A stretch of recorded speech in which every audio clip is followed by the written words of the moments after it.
ભગવાન રામલલ્લાના મંદિરની ભવ્યતાનો અંદાજ લગાવવો મુશ્કેલ છે. મંદિરના ગર્ભગૃહમાં સુવર્ણ જડિત દરવાજા લગાવવામાં આવ્યા છે.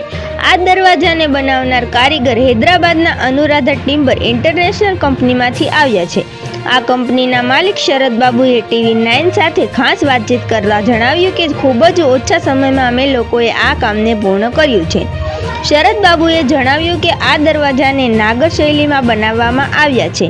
તેમને કહ્યું કે મોટા મંદિરોના દરવાજા બનાવવાનો તેમને મોટો અનુભવ છે.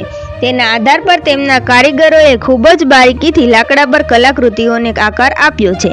તેમને વધુમાં જણાવ્યું કે રામ મંદિરમાં લગાવવા માટે 14 સુવર્ણ જડિત દરવાજા સોમવારે રામનગરી પહોંચી ગયા, જેને મંદિર પરિસરમાં CCTV કેમેરા અને કડક સુરક્ષામાં રાખવામાં આવ્યા છે.